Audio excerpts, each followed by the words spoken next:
আমাদের কথাবার্তা হচ্ছে from Beximco. তো thank you. We look forward to doing more programs in the future. So, Assalamu alaikum. Good morning from United States. Actually, good afternoon. Good night, good evening from Bangladesh. We are gathered here today to celebrate World Lung Day. World Lung Day is observed on September 25th of each year. It's a day dedicated to global awareness and action towards better lung health. এর অর্থ আমরা সুস্থ ফুসফুস চাই, ফুসফুসের রোগের awareness বাড়াতে চাই এবং how to take care of it, সেটাই আজকের আমাদের আলোচনা হবে। The World Lung Day is a campaign to make the world free from lung disease. Lung disease, to a great extent, is preventable. And that's what we will stress on quite a bit today. And it commemorates the measures in improvement to prevent severe lung disease. এই যে severe lung disease হয়ে respiratory cripple হয়ে এত ভুগছে, hopefully we will make people aware.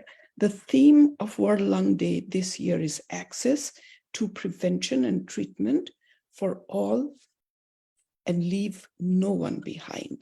We have a tremendous faculty today, and we are very fortunate to have Bangladesh Lung Foundation in association with PHA and Beximco.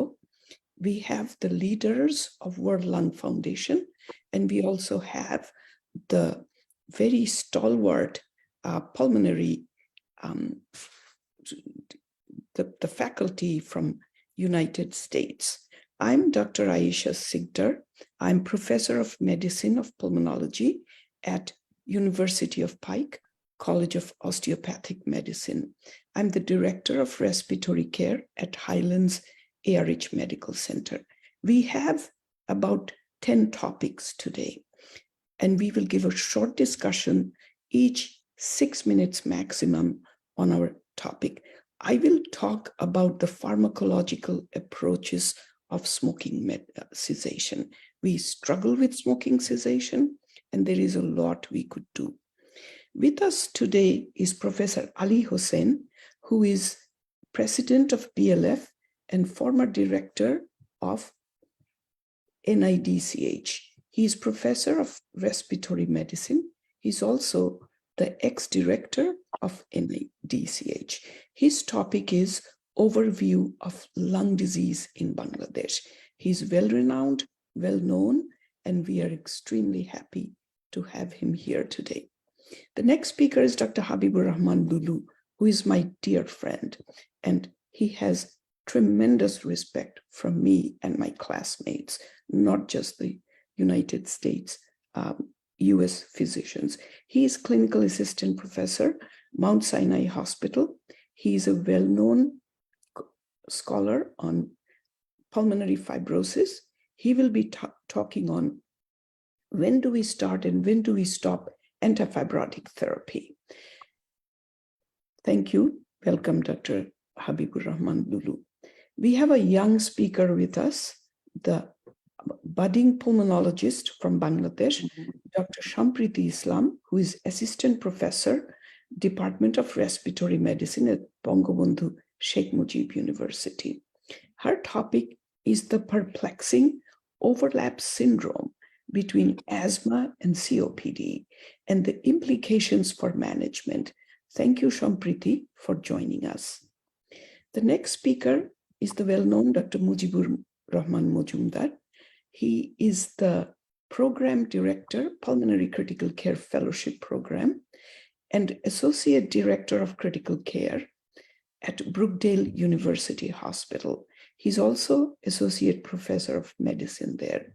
Mujib Bhai is going to talk about the essentials that we also struggle with as outpatient, the role of home non-invasive ventilation in COPD. Thank you, Mujib Bhai, for joining. We are very fortunate to have Professor Dr. Syed Rizal Haq, who is my junior from Dhaka Medical College, and he's now the professor and head Department of Respiratory Medicine at Dhaka Medical College. Very proud of you, Rizal. His topic is prevalence and survival of pulmonary hypertension due to lung disease. When you have chronic lung disease, pulmonary hypertension sometimes is the result of it. What do we do about it? Professor Shaheen Islam is the next speaker. He's extremely well known. He is also a scholar. He's Chief Division of Pulmonary Critical Care and Sleep Medicine at the Medical College of Georgia. He's going to talk about the evaluation of pulmonary lung nodules, which is something we pulmonologists struggle with every day. When is it lung cancer? When do you do the low-dose CT? Who should be screened? What is the radiation risk? Is there a radiation risk? And what is the benefit? We have Dr. Adiba Anjum Geeti with us. Geeti is a young yet very well-known pulmonologist in the United States. She is pulmonologist currently at Augusta Medical Group. She previously was Associate Program Director at Yale University. She's going to talk about long COVID, the newest kid on the block. Where do we stand after 3 years? The definition, recognition, and management. And I'm very proud to also introduce Dr. Tasbirul Islam. He is the chairman of PHA. He is clinical associate professor currently at Chicago Medical School, Rosalind Franklin University, and also affiliated with Indiana University School of Medicine. Tasbir is going to talk about a very important topic, de-escalation of antibiotics. Amra eto eta niye juddho kori. So he's going to address it, de-escalation of antibiotics as an outpatient setting in culture negative pneumonia. So thank you. Welcome, participants. You are the most important part of today's program, and we will try to be on time. I'm going to start my talk as a beginning. So I'm going to talk about smoking cessation. Smoking causes a majority of the lung disease that we pulmonologists deal with, and you as general medical professionals also deal with. Can we do something about it? In the United States, it's the leading cause of preventable death.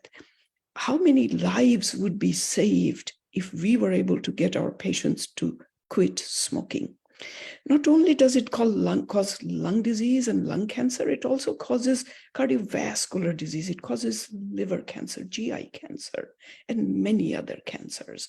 So to approach a patient with smoking, first, what we do is ask, do you smoke? And get the exact pack years. We also, next we advise. প্রথমে রোগীর কনফিডেন্সটা নিতে হবে, and that's what I feel in my 30 years of practice, যে রোগীর সাথে সমবেদনা দিয়ে একই লেভেলে চোখে চোখ রেখে কথা বলে, let's Mr. John Doe, let us both do something about it. Then advice. So I will go over advice and assist in quitting.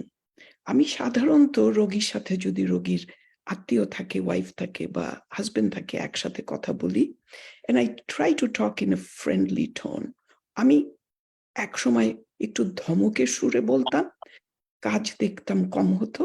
এখন আমি দেখেছি বন্ধুর সুরে বললে কাজ বেশি হয়। And then assess the willingness. Patient যদি উইলিং না থাকে তাহলে কিন্তু কাজ হবে না। And it has to be followed. There should be a follow. So, Toma, if possible, can I have my first question? And we are very fortunate to have Professor Mustafizur Rahman with us. Mustafiz Bhai is my senior. Thank you, Salam Bhai. Thank you for joining. So, Toma, if you can start the screen sharing. Anytime you have the question up, I will address the question. So, to address the pharmacotherapy of smoking cessation, you have to start with the behavioral therapy. So my question is, which of the following is not true regarding smoking cessation? So remember, it is not true.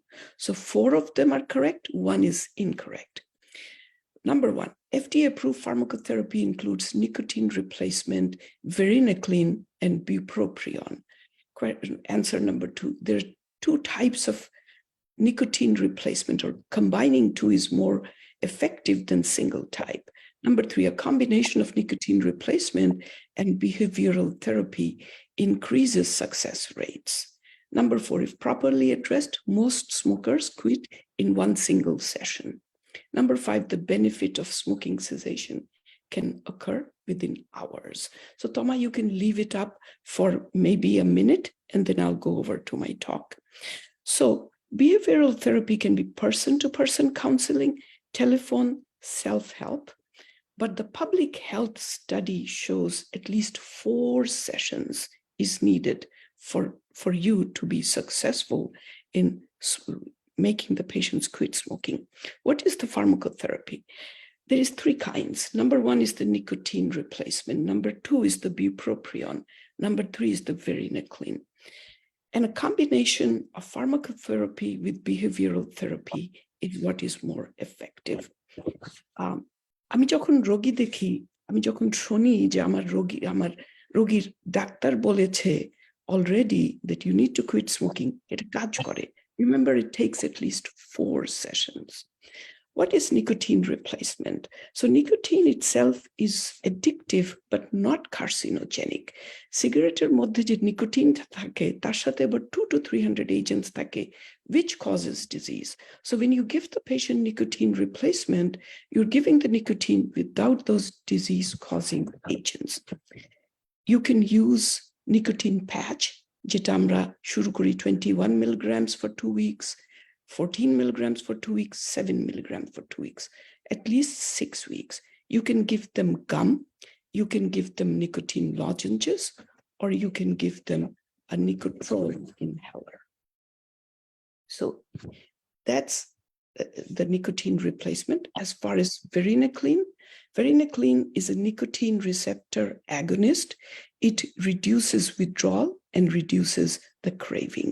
The success rate of all these modalities, the highest success rate is with varenicline, which is 28%, and 17% with nicotine replacement therapy. So there was a black box warning in 2009, but in 2011, FDA removed that warning, said varenicline is safe. What is bupropion? Bupropion is a nicotine antagonist. It's giving depression, but we found years ago when patients were on bupropion, they were quitting smoking. The indication is 150 milligram BID, and then you taper off by 8 weeks. You cannot give if the patient has seizures. So in conclusion, ask about smoking, advice to quit, assess willingness to quit, assist in quitting, sometimes with the family member, and give them follow-up and support. Thank you very much. That was my talk, and I can hang around for discussion if needed. I'm going to move on to the next speaker, who is our respected Professor Ali Hussain, President of Bangladesh Lung Foundation and ex-director of NIDCH. Thank you, Professor Ali Hussain. He is going to talk about overview of lung disease in Bangladesh. Thank you. Thank you very much for kind introduction. I am very much grateful to PHA for including Lung Foundation in this great session, especially Ashapa and colleagues. I am going to share my topic on the screen.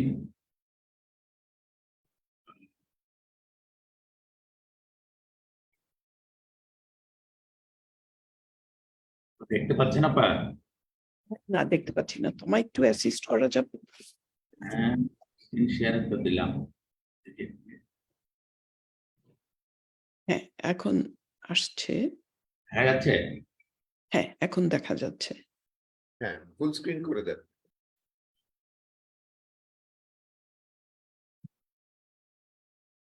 Thank you. Good, thank you. Assalamu alaikum. Actually, respiratory disease is skyrocketing in Bangladesh. We know that Bangladesh is a very resource poor country. It is a highly densely populated country. It is a very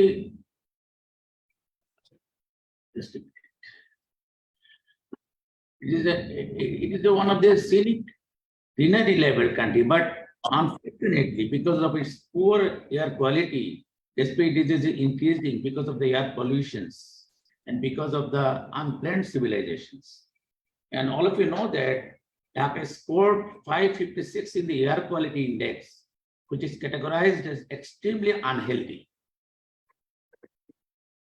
So what we are facing actually, we are facing a lot of respiratory diseases, especially because of air pollution, both indoor and outdoor, because of the smoking, because of use of biomass fuel, because of our poverty, malnutrition, lack of education, and because of occupational exposure to harmful substances. And increased level of infection is one of the important reasons. And another important is unsatisfactory access to healthcare.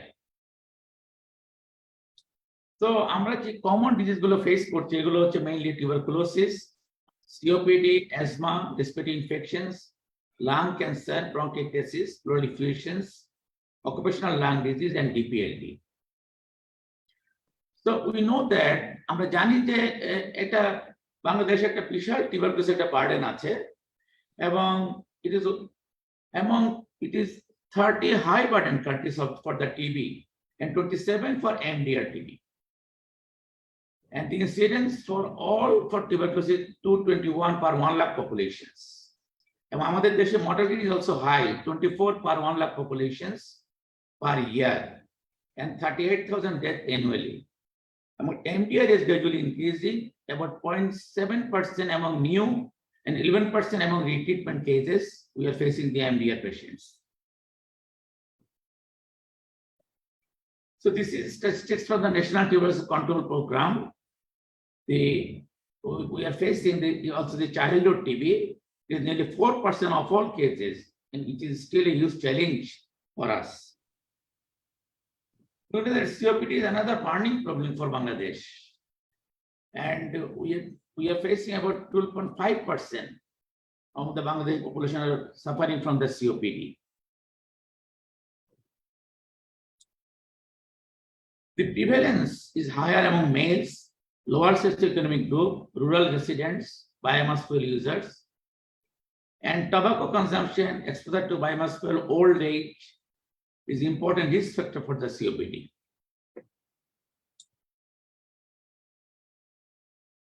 Also, exposure to passive smoking at home and workplace is one of the important causes of indoor air pollutions, and it also causes COPD in other persons who are not smoking. And in our country, 80% of the households in Bangladesh use biomass fuel for heating and cooking. So this is one of the important causes for causing COPD in our rural populations. And socio-demographic factors such as rural residents, low level of education have also been reported to increase the risk of COPD in our country. Asthma is another reason and another important disease which appears to be substantial public health problem. And Lung Foundation has conducted two studies. One is 1999, another is 2009. And we found that in 1999, prevalence of asthma was 6.9%. And after 10 years, another prevalence survey, and we found that the prevalence has increased to 6.96%. And in our country, an estimated 11.6 million people, including 4.1 million children, suffered from the asthma-related symptoms in that period. You have 1 minute, Professor Ali Hussain. Thank you. Oh, thank you. This is another test for pneumonia from the ICD Derby. I will not go in detail. Lung cancer is a rising problem in Bangladesh, And it has increased 200-fold in 3 years, from 2015 to 2017, in academic data from the National Institute of Cancer Research and Hospital. Another important is the bronchiectasis, pleural effusions. 40% of the patients suffer from the pleural effusions, occupational lung diseases, EPLD. Thank you all for your patient sharing. Thank you very much. Thank you so much. আমরা যেটা আমাদের উন্নত বিশ্বে যেটা আমরা দেখি না, which is bronchiectasis, কম দেখি. So thank you. Bangladesh's disease spectrum is a little different. Thank you for making us aware of it. So I will move on to the next speaker, who is Dr. Lulu Habibur Rahman. He's going to talk about our favorite topic, যেটা নিয়ে আমরা ভীষণ struggle করি সবসময়. When do we start and when do we stop anti-fibrotic therapy? He has spoken extensively on it. He has special interest in fibrotic lung disease. Yeah. Thank you, Dr. Lulu Habibur Rahman, for being here today. I know today is a very busy day for you. Thank you. I will Thank you, Aisha. to the audience, I want to humbly thank Toma. এতগুলা question, এতগুলা speaker incorporate করা, it was very difficult and we don't always give her time. So Toma, I think when he starts, we will start with the question. So whenever you're ready, আমাদের বলো, Lulu, to stop and we will present your question. Thank you. I'm ready. Should I All share? right. I think let him talk and then we will finish with his question. Sure. Thank you. Thank you, Aisha. And I will give a warning when 1 minute is left. Answer the Thank you. question. Yeah, thank you. As quickly as I can, I have a few slides to share with you initially to set the tone of conversation before I make an attempt to answer the specific question, when to start and when to stop.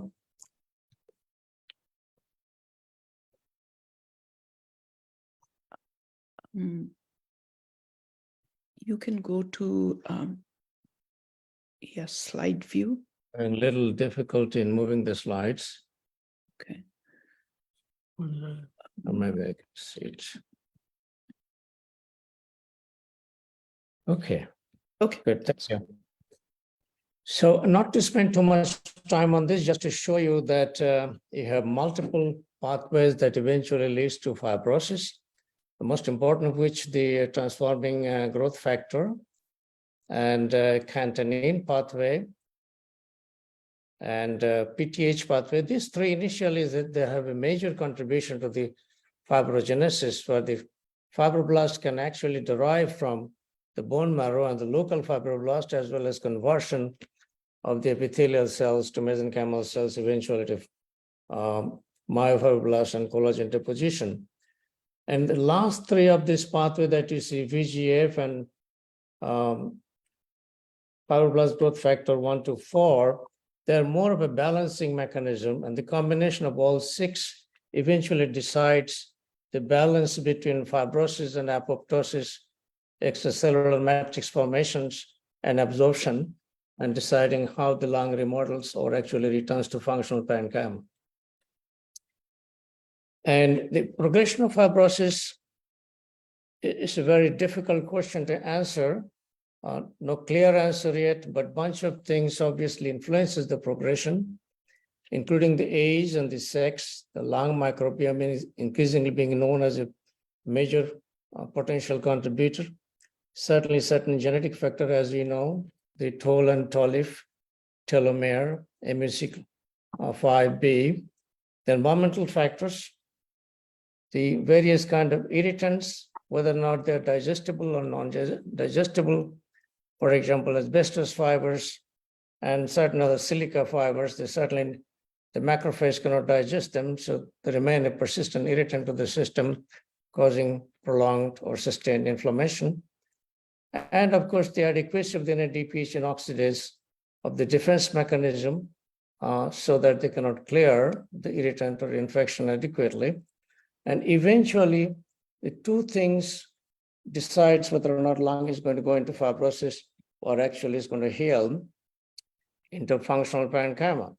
And that is I don't know how to respond to that. the imbalance between proliferations and apoptosis of the fibroblast and myofibroblast. The main difference between the two is acquisitions of the actin filament, as you may know.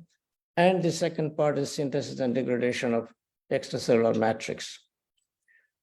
There are three major types of fibrosis, as you may all remember. The asymmetrical alveolar wall fibrosis, the prototype being the EYP, and intraseptal alveolar fibrosis, prototype being the NSIP, and intraalveolar and intraductal fibrosis with septal elastosis, which is pleuropulmonary fibroelastosis. Just to share with you a few slides, as you can see, this is the classic radiological and histopathological corroboration of IPF. And there you see this variegated appearance and microscopic honeycombing. And right where the normal lung and abnormal lung transition point is, there you see the fibroblastic foci. Here, of course, if you look at the CT scan, it looks very much like an IPF. But when you look at the histopathology, you see lots of cellularities here, the lymphocyte proliferations and follicle formations. This is an UIP-like pattern radiologically, but histopathologically, it is UIP, but appear to be connected to some kind of connective tissue disease. And the third variety is the pleuropulmonary fibroelastosis. There we see that alveoli is filled with fibrosis, and the septal area, the pink color, is elastosis. And at the same time, we notice that the visceral pleura is extremely thickened with a lot of elastin fiber there. These are the major types of fibrosis, but in a particular patient, a varying degree of combination of all three can be seen. And this is the suction of the trachea due to profound fibrosis and traction changes resulting from the pleuropulmonary fibroelastosis.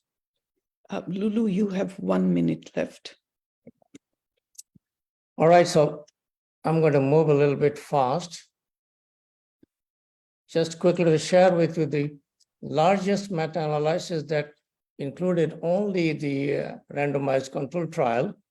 It clearly showed that there is a profound benefit of antifibrotic agents that involves not only decline in the ABC reduction, more than 50%, but also acute exacerbations and even mortality.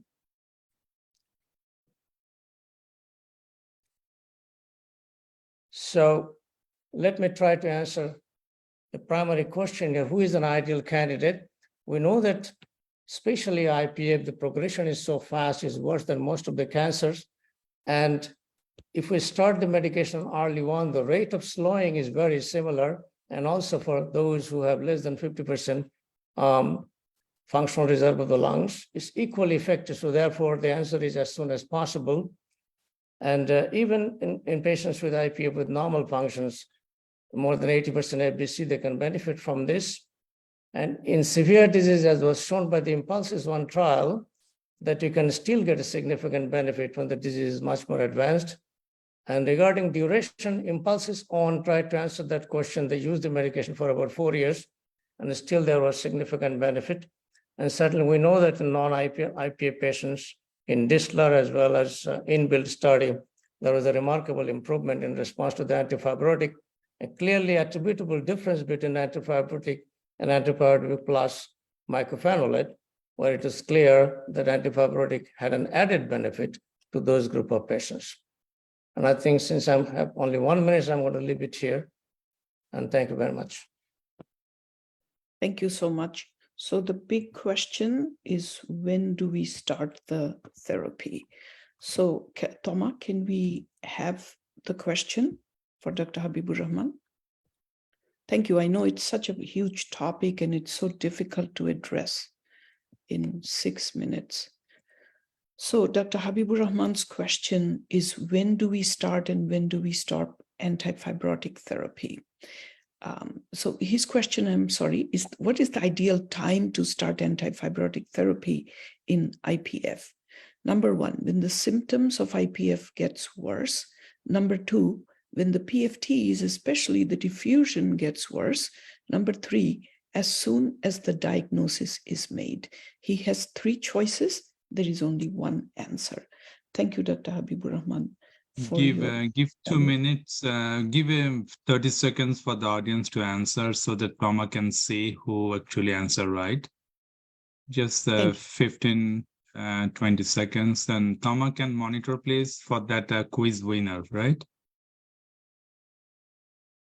We The quiz winner. actually, I answer it. So Right, let them answer first. Let them answer first. Give I think give 20 seconds so that then Toma can capture who answer, and then we'll tell the right answer for the quiz winner. thank you. So, and please, participants, answer in the chat box.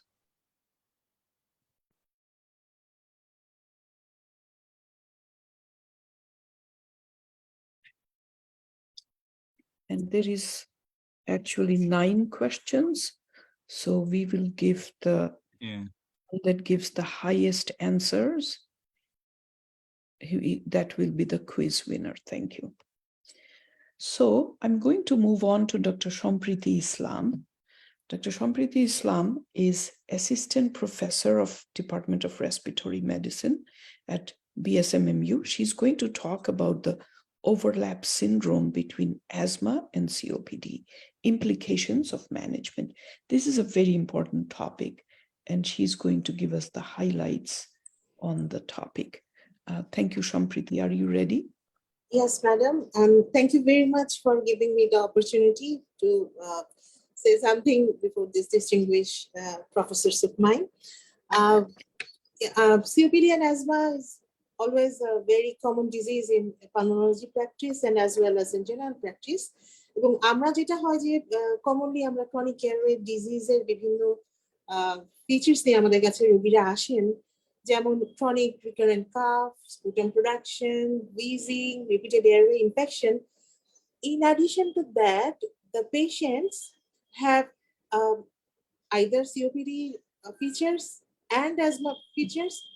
Both are in a gray zone. The patient can be on COPD, COPD, or he has also the features of asthma. So what to do next? How do we handle these patients? That is the question. So before going into the further discussion, let me just slightly say the pathogenesis of the two syndrome, so that we can understand the disease process. The COPD, which is basically due to the exposure of some smoking and noxious particles, and it causes the type 1 inflammatory cells, which is related to cell-mediated immunity, and the asthma is type 2 inflammatory cells, which is related to the antibody-mediated immunity and eosinophilic response. Based on these, we can see that some patients have different spectrum of presentation. There are several diagnostic definition criteria, diagnostic criteria in different community, in different countries. It differs from the advanced countries where all the investigations are available, and in other countries. But I am in favor of the 2016's Global Expert Panel discussion, which includes the diagnostic criteria as some major and minor criteria. There were 3 major criteria, and all of which should be present. And the criteria were persistent airflow limitation, that is post-bronchodilator FEV1 FVC ratio less than 0.7 in individuals more than 40 years of age, number 1. And number 2, at least 10 per year of tobacco smoking or related equivalent indoor or outdoor pollution. And number 3 was documented history of asthma before 40 years of age. Here, we can understand that persistent airflow limitation is common for both COPD and asthma patients here, but the 10-pack year of history of smoking and bronchodilator response more than 400 ml, these are overlapping syndrome, overlapping features. And the minor criteria, 3 minor criteria, at least one of which should be present, other than those 3 major criteria, that is the documented history of atopy or allergic rhinitis, post-bronchodilator response more than 200 ml or more than 12%, and eosinophil count more than 300 cells per liter. So based on these major and minor criteria, we can easily differentiate between echo or COPD or asthma. There are some other aids like CT scan, which can lead us to the features of emphysematous change in a patient, or DLCO, which can also indicate the, some emphysematous change or reduced gas exchange, and FeNO. But usually these facilities are not available in countries like Bangladesh and other third world countries. So if we use this criteria in our definition, that it will make it little more difficult. So we understand the diagnostic criteria, we understand the pathogenesis. Let us look far into the is there any other biomarkers which can help us to definitely diagnose the COPD asthma overlap. Yes, there are some biomarkers, but unfortunately, it doesn't definitely diagnose the echo. Rather, it aids to help the diagnosis of asthma in one hand and COPD in other hand. For example, raised blood eosinophil count, immunoglobulin E. Preeti, you have 1 minute left. Thank you. And specific antigen-specific immunoglobulin E. These are helpful to diagnosis of in the spectrum of asthma. And there are other newer biologics also, like serum periostin, which helps to diagnosis in spectrum of asthma, and serum YKL-40, which helps the diagnosis of spectrum of COPD. And combination of these two biomarkers can help to diagnosis of echo, which is still now not easily available or in the research level. And there are many other biomarkers upcoming, but it is not still available. And next, about the treatment, which treatment should we follow? First of all, the most important thing is we should start with ICS, as there is asthmatic component, and then we could, along with the ICS, we can combine the LAMA and or LABA. And if there is indication, we can also add monoclonal antibodies like omalizumab, mepolizumab, etc. And if not, if there is no indication of targeted therapy, then we can stick to on the lofilidomide and azithromycin, in case, especially in case of COPD spectrum. So there is role of targeted therapy. So far, that is recommended. And last of all, what I am to say that it is very important to identify the spectrum of COPD and asthma overlap, and ongoing research are going on, and our senior professors and colleagues know better than me what is happening in the USA. Many molecular studies, genetic studies is going on, and hopefully we'll come into a very nice conclusion of echo asthma COPD overlap in pretty soon. That's all from my part. Thank you so much, Sampriti. These are two vast subjects. The overlap is very confusing sometimes. So Ishi went over both asthma COPD overlap. The most important part in diagnosis is your history. History will would actually identify 80% of the cases. If there is an overlap, she went through several methods to go through it.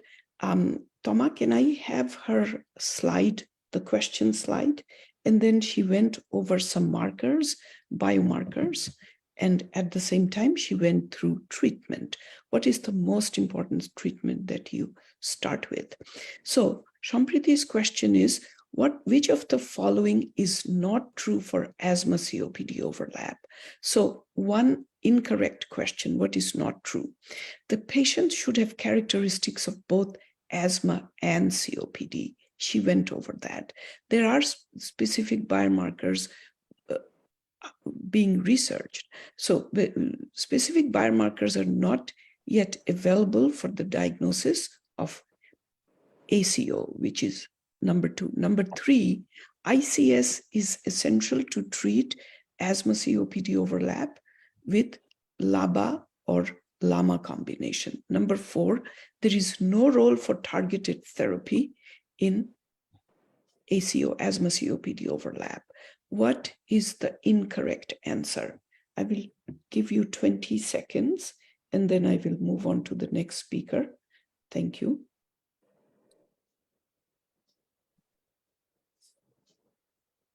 So you can answer in the chat box. So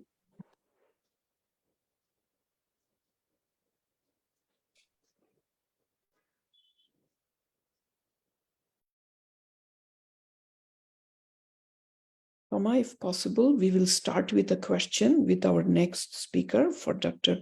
Mujibur Rahman Mojumdar. Thank you. Thank you, participants. So I'm going to move on to Dr. Mujibur Rahman Mojumdar, who is the Program Director for Pulmonary Critical Care Fellowship Program and Associate Director of Critical Care at Brookdale University Hospital. He's going to talk on the role of non-invasive ventilation in COPD. Toma, can we have his question? Mujib Bhai, are you ready? Yes. Thank you, Mujib Bhai. So Toma, can we have his question first? Okay. So the question is, when is non-invasive ventilation? This is the previous question. Let's go on to the next question. So when is non-invasive ventilation contraindicated? 1, in acute pulmonary edema, 2, in unconsciousness, 3, in asthma, 4, in post-operative patients, 5, in acute respiratory failure in COPD exacerbation. So we will actually move on to his talk and we will show this question again. Thank you, Mujib Bhai. You can get started. Tama, we will go back to the main screen. Thank you. Thank you, Aisha. Assalamu alaikum, good evening and good afternoon to everybody. I don't have any slide because Aisha told me that we have only 6 minutes not to make any PowerPoint presentation. So I have no PowerPoint presentation. Sorry about that. Anyway, we all know that advanced stage chronic pulmonary disease like COPD is characterized by very severe bronchial obstruction, pulmonary hyperinflation, and also chronic ventilatory failure. The chronic ventilatory you're an excellent speaker. You don't need slides. Thank you, Bhai. The reason of ventilatory failure is thought to be the result of muscle weakness in a COPD patient or muscle insufficiency. And that also, along with that, alteration in central ventilatory control. So consequence of this ventilatory failure are usually cause chronic hypercarbia or hypercapnia, which is usually compensated respiratory acidosis. Previous study suggested that chronic hypercapnic respiratory failure is inversely associated with overall poor prognosis of patient. In patients that with chronic hypercapnic respiratory failure, long-term non-invasive positive pressure ventilation has shown to improve the physiologic variables such as blood gas, lung hyperinflation. The results from clinical studies shows that it improves the exercise capacity or 6-minute walk test. It also helps reduce exercise-related dyspnea, pulmonary cachexia, and sleep quality. So usually, if we see that patient that has a phenotype of patient that has respiratory failure with 2 or more admission in hospital, they tend to be more beneficial to have a home non-invasive ventilator. Usually, if somebody has a PCO2 of 53 or more in compensated respiratory failure, non-invasive ventilator can help them to reduce their morbidity that is associated with that. The long-term survival benefit is not there in a randomized trial, but recent finding is that in a patient with a control group, 12% decrease in mortality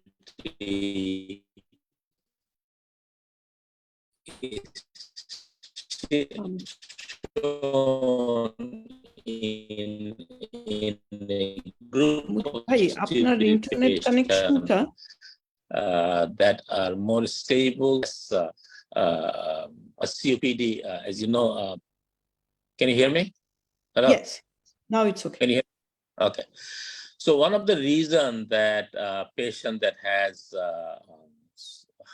high CO2 retention during the night with the COPD patient, as you know, the COPD patient, most of them with a moderate to severe COPD uses accessory muscle during their breathing, along with their diaphragm. And diaphragm is usually mechanically in disadvantaged situation with the hyperinflation.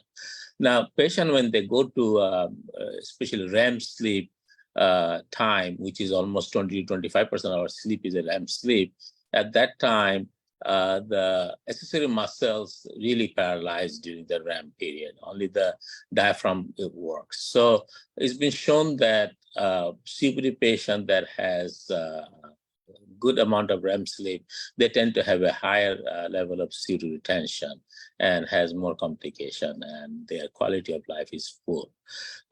So patient has been shown that gets benefit with non-invasive ventilator at home. Patient that has COPD along with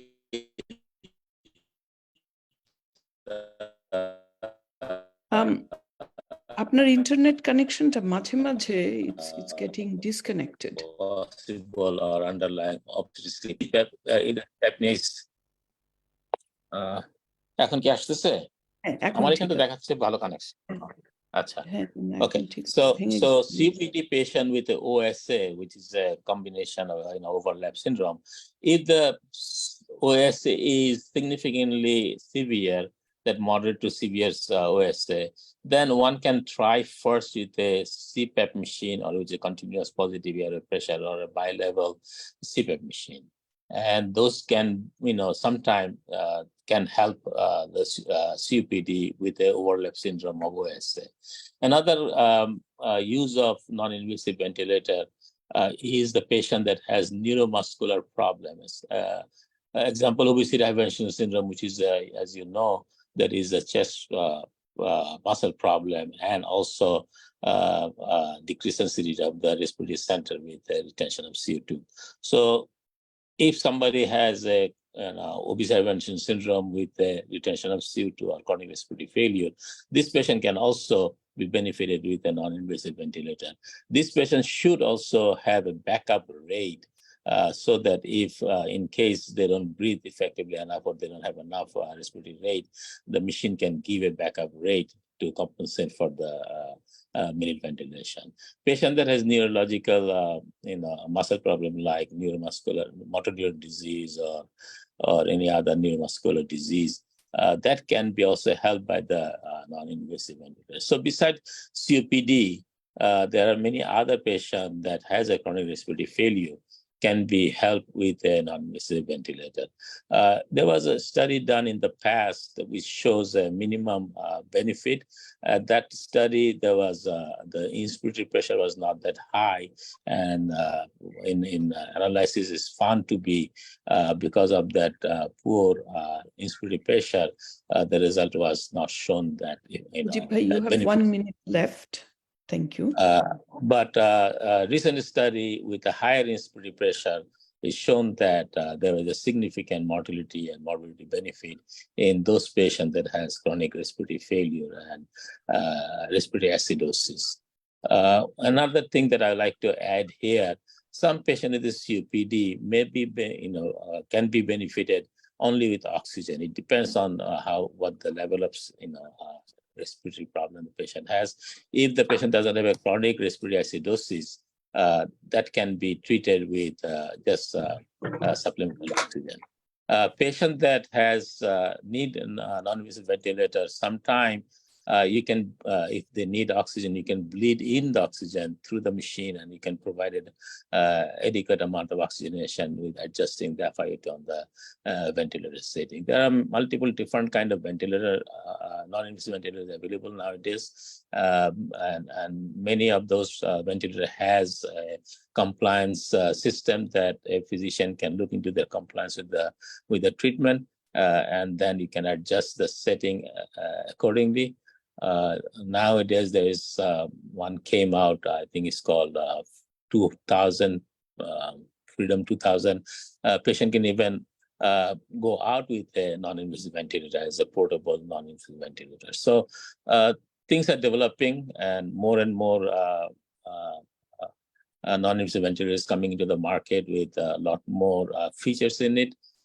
We have to always be on toes to know all those features, and some of those are difficult to understand how to adjust, but respiratory therapists and the manufacturer, they usually help the physician to understand the setting up the machine for the patient. I hope that's good enough from my side. Thank you everybody for listening to me. Thank you, Bhai. Thank you for going over the indications of non-invasive ventilation. Toma, can we have his question first? Again, for the audience.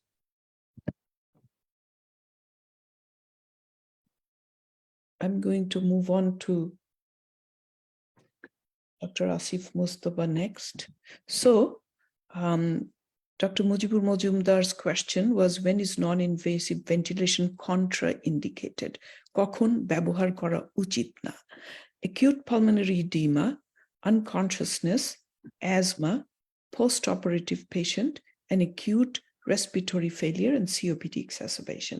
He went over the indications, and he emphasized that muscle failure due to chronic respiratory disease is sometimes the cause of the respiratory failure, and that's when the non-invasive ventilation, whether CPAP or BiPAP, helps. When it should not be used? What is the contraindication? We need to know that. So please take your choices. I will give you another 15 seconds. Please answer in the chat box.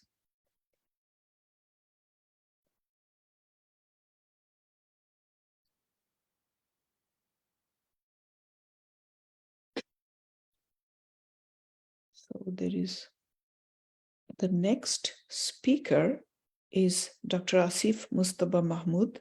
He's the senior consultant of respiratory medicine at Asghar Ali Hospital, and he's also the Secretary General of Bangladesh Lung Foundation. He's a tremendous organizer, and we look forward to working together. And he was very instrumental in getting today's faculty together.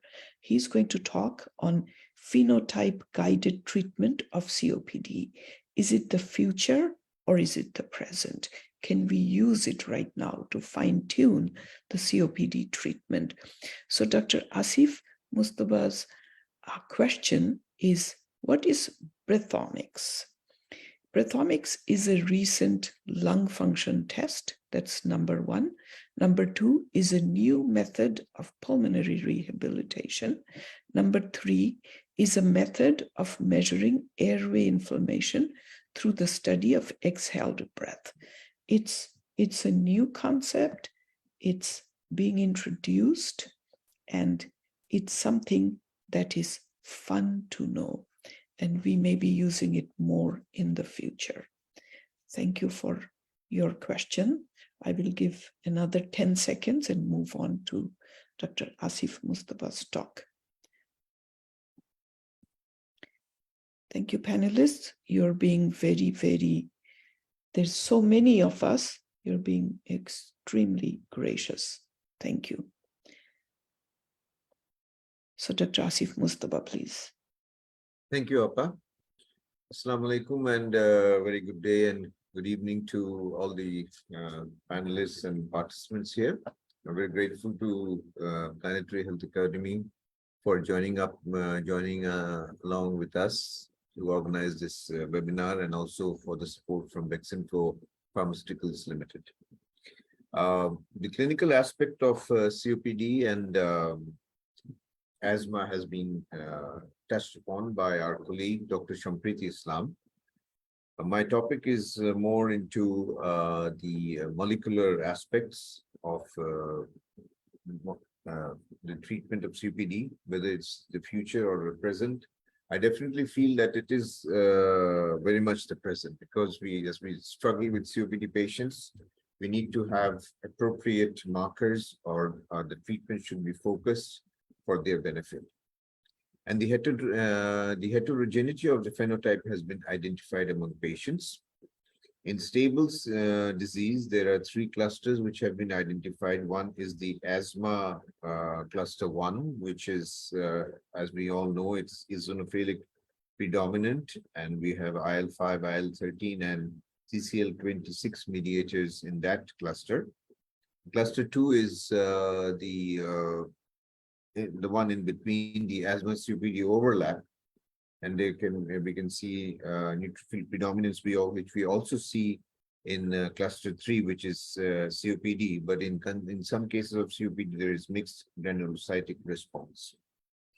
However, when we come to the exacerbations of COPD, there are 4 clusters which have been identified by the study of the phenotypes.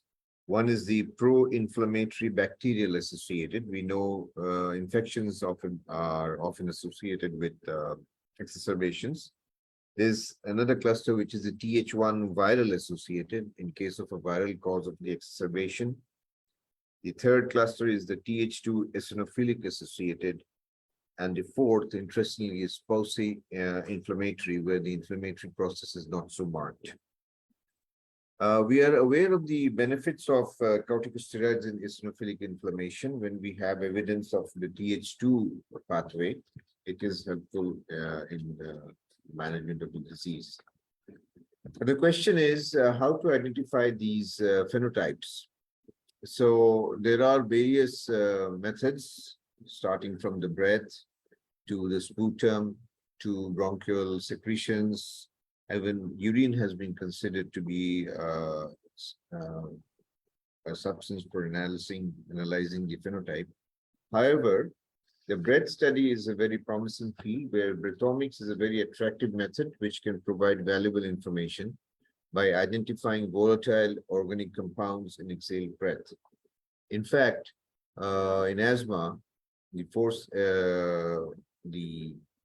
phenol, nitric oxide in the exhaled breath, is being used to identify asthmatic patients.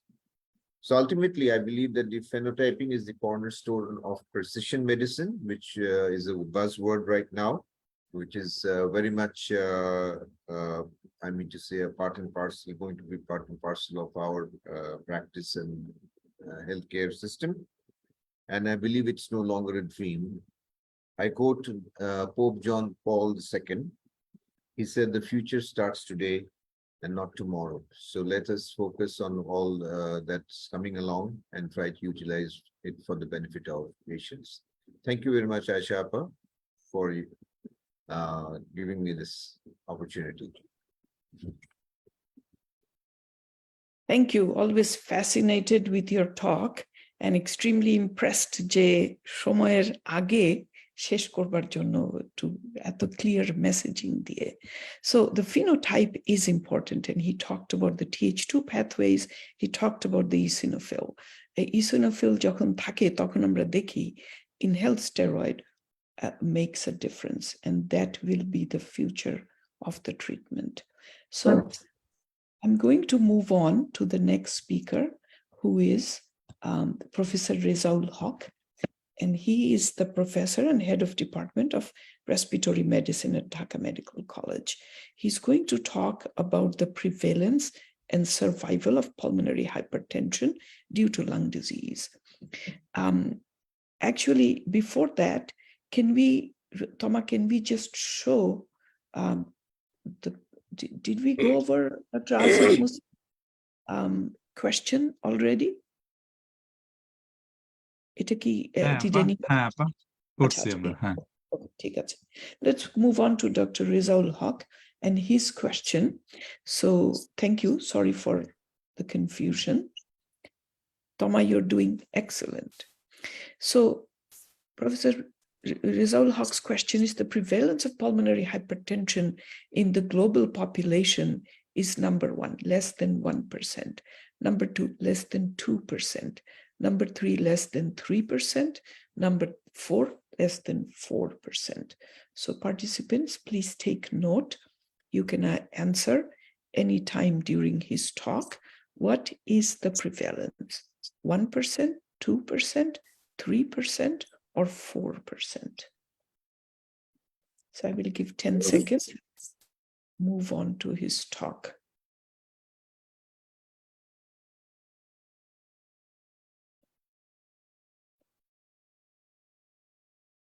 Thank you, Toma. We'll move on to Dr. Rezaul Haq's talk.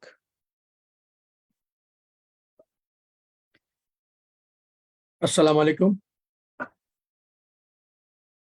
Good morning, good afternoon, good evening, from wherever you are worldwide.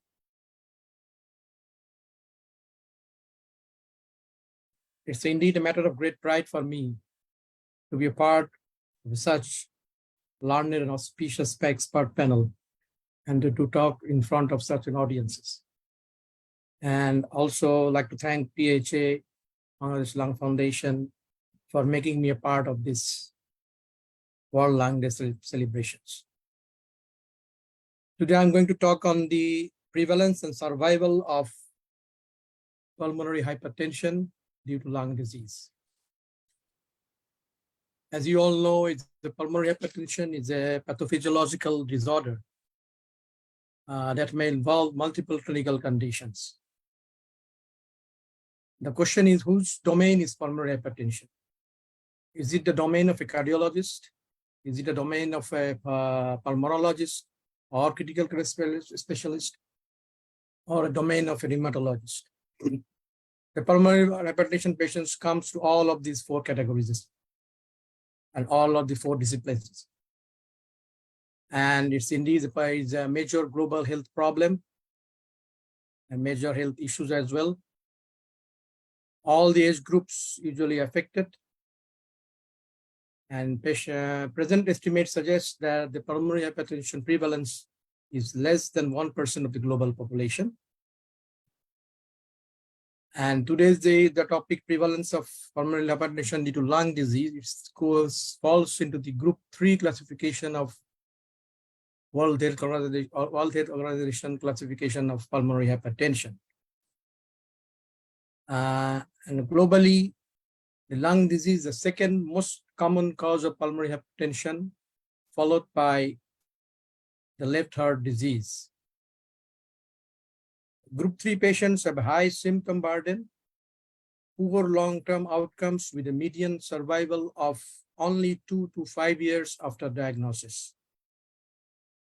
So it frequently complicates the course of the patients of chronic lung disease.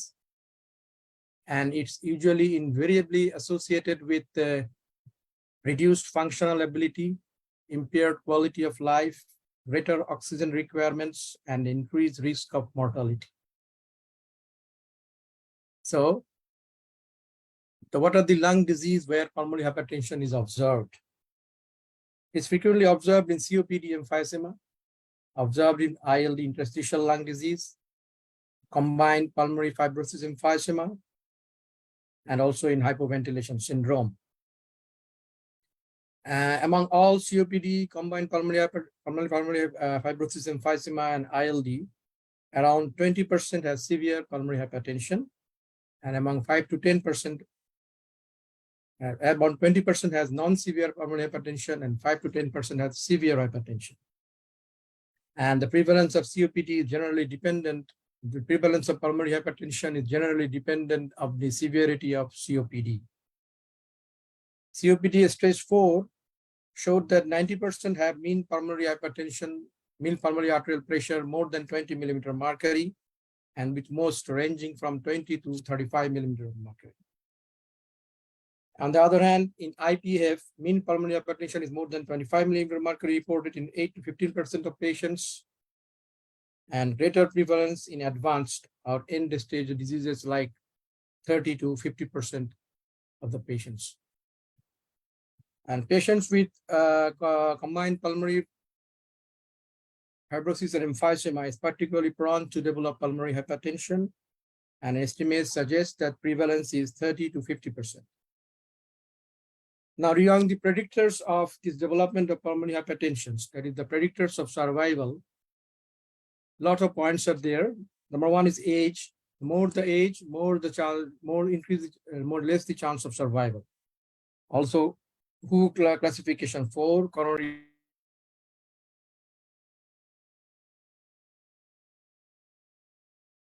You have a pimple on your face. You have muted yourself, Rizal.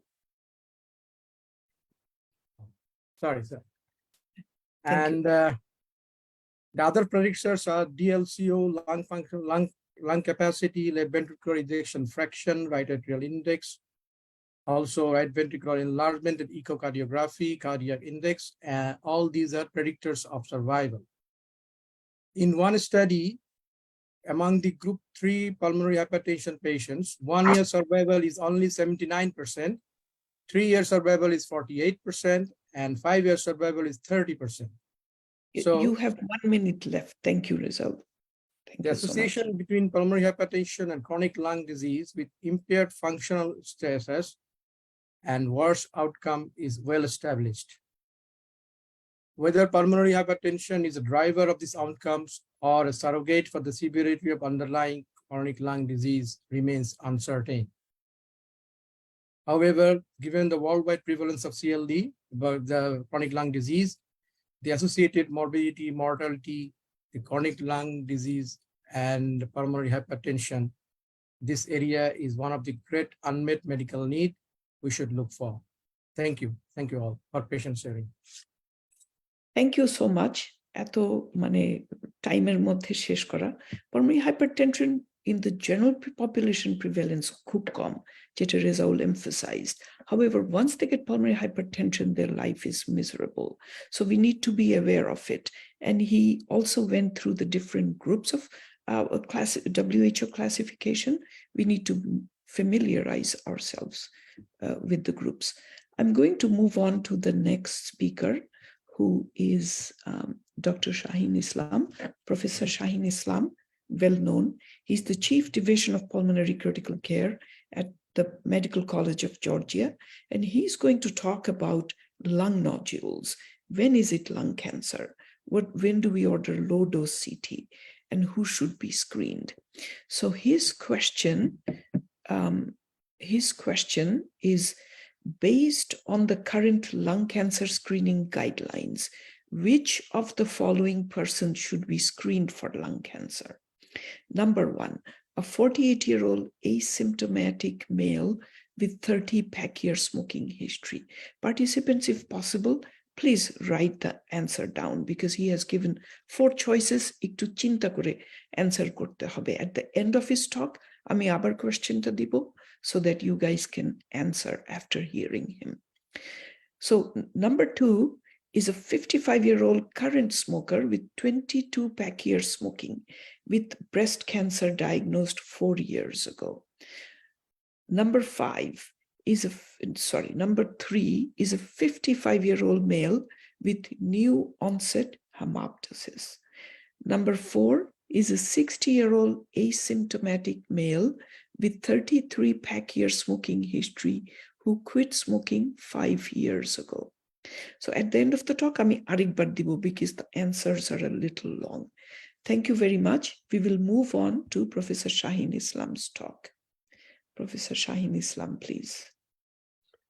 Thank you, Ashapa, and thank you to everyone, especially Bangladesh Lung Foundation and PHA for organizing this World Lung Day event. I'm really honored. I just wanted to show you something. I don't know if you can see. This is actually one of the gifts that I got from Bangladesh Lung Foundation when I visited there. Nice picture of lung. It's a coaster, and it does say Bangladesh Lung Foundation. So I am related to the Bangladesh Lung Foundation for a long time, and it is always a pleasure. I'm really humbled today to be a part of the panel of renowned faculty and authorities in pulmonary from Bangladesh and the USA. And each time I join these meetings, I always learn something. So I'm very humbled. Honestly, Aisha, একটা কথা just বলতে চাই, সেটা হলো যে each topic that you chose today deserves a separate lecture, and we're trying to combine everything in one 5.5 minutes. So I'll try to go as fast as possible. I'll try to give like an overview. So প্রথমে যেটা বলা ছিল যে lung cancer screening. Let me start with that. Lung cancer screening.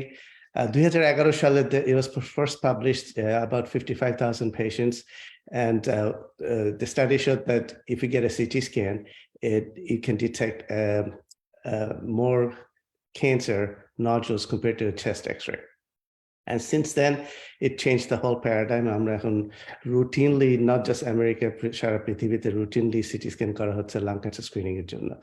তো প্রথমে যে প্রশ্নটা আসে সেটা হলো যে হু শুড বি স্ক্রিনড, সবাইকে কি লাং ক্যান্সার লাং ক্যান্সারের জন্য স্ক্রিন করবো নাকি পারফেক্ট কোনো একটা হাই রিস্ক পপুলেশন?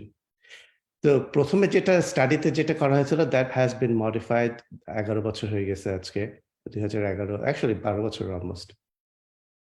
তো এখন USPSTF যেটা United states preventive services task force, ওরা যেটা রেকমেন্ড করে সেটা হলো যে এনিওয়ান 50 থেকে 80 বছর, 50 to 80 years old, 20 pack year smoking history, তার মানে 1 প্যাক ইয়ার মানে হলো 20টা সিগারেট যদি পার ডে খায়, স্মোক করে, তাহলে 20 বছর, অথবা দুইটা প্যাকেট 40টা সিগারেট যদি 10 বছর খায় তাহলে 20 প্যাক ইয়ার। সো 20 প্যাক ইয়ার স্মোকিং হিস্ট্রি।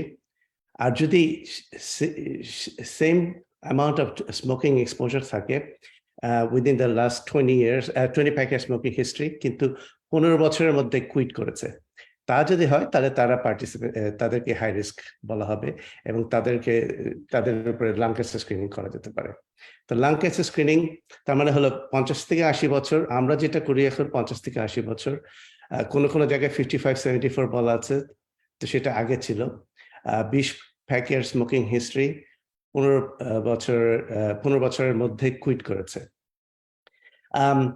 তো অনেকে ধরেন কাদের উপরে এটা ভ্যালিড হবে না, সেটা হলো যে যাদের লাং ক্যান্সার অলরেডি আছে অথবা অন্য কোনো ক্যান্সার আছে তাদের উপর লাং ক্যান্সার স্ক্রিনিং করা যাবে না।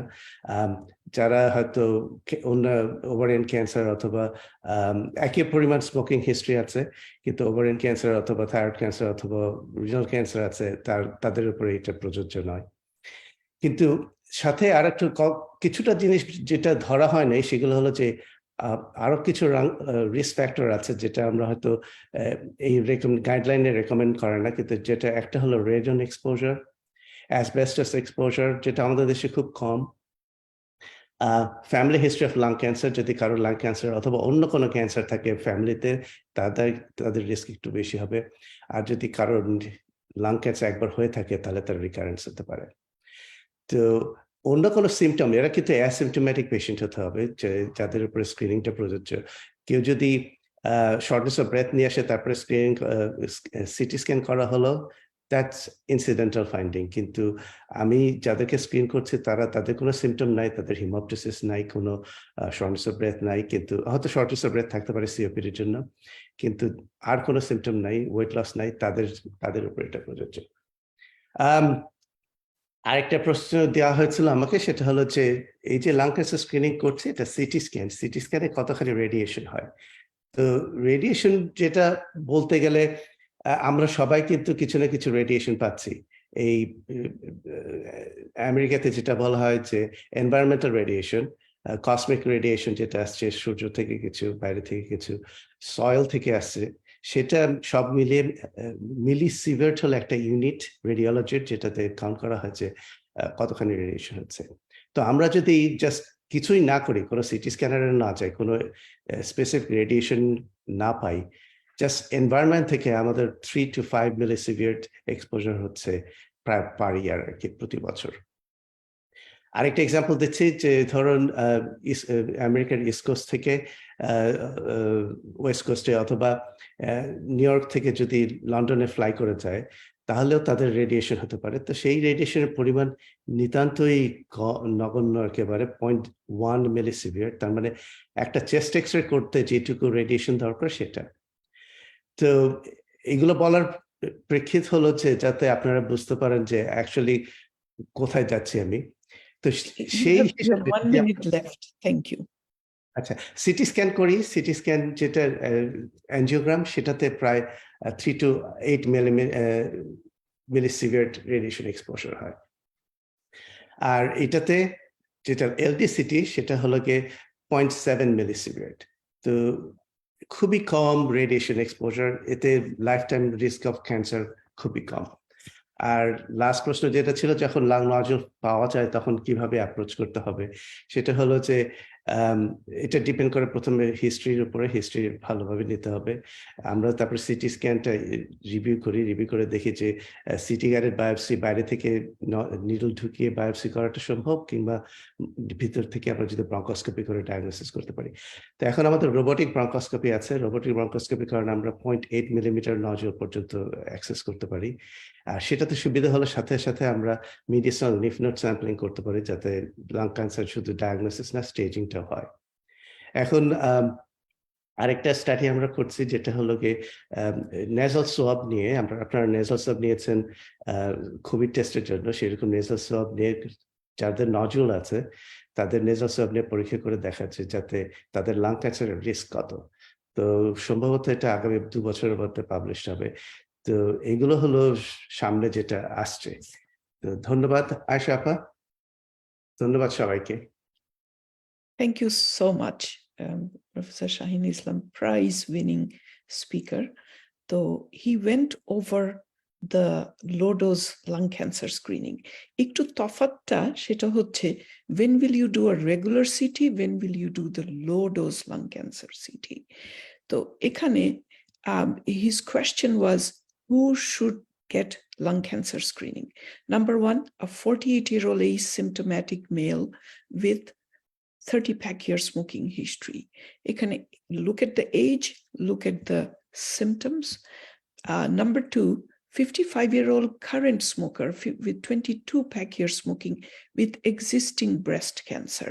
So look at the underlying cancer and then look at the age. Then we go to a 55-year-old male with new onset hemoptysis. This is a symptomatic patient. Number four is a 60-year-old asymptomatic with 33-pack year smoking, and he quit smoking 5 years ago. So he went through several things about the lung cancer screening. Amra kader korbo 50 থেকে 80 বছর, যাদের 20-pack year smoking history. একটা শুধু add করতে চাই, and they have quit smoking less than 15 years ago, because after 15 years the incidence of lung cancer is noted to be much less. Thank you. I will give you 15 seconds to answer this question and then move on to the next speaker.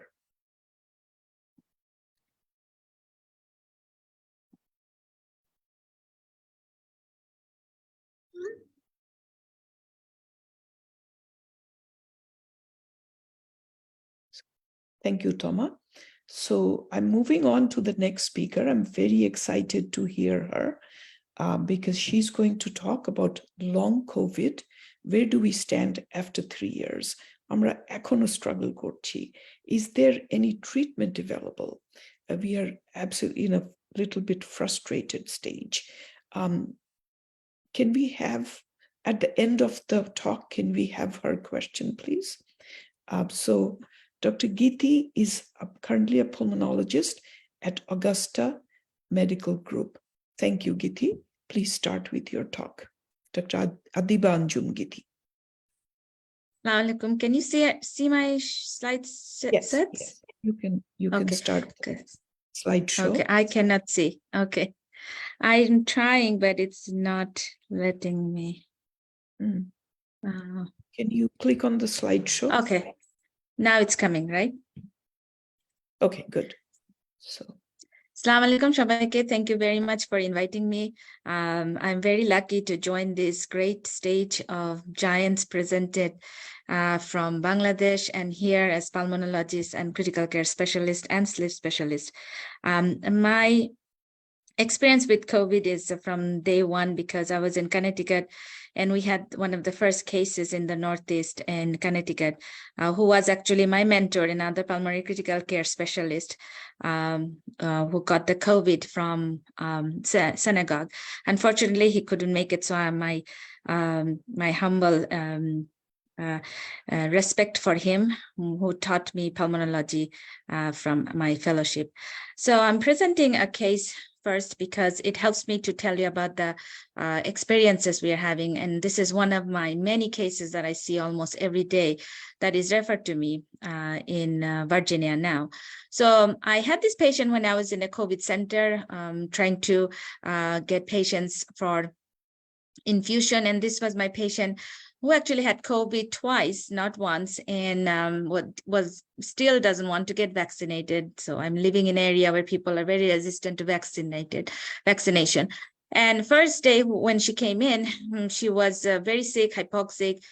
She, I think, only met the criteria by symptoms and obesity. And I had to send her to emergency because she was hypoxic and had to be started on oxygen. And she was actually admitted to ICU that time and got intubated and extubated. Then she came back again after a few months and she was still on oxygen and got COVID again. And we could give infusion because she was already on oxygen. And her main issue, then I did not see her for months because I was working in the infusion center.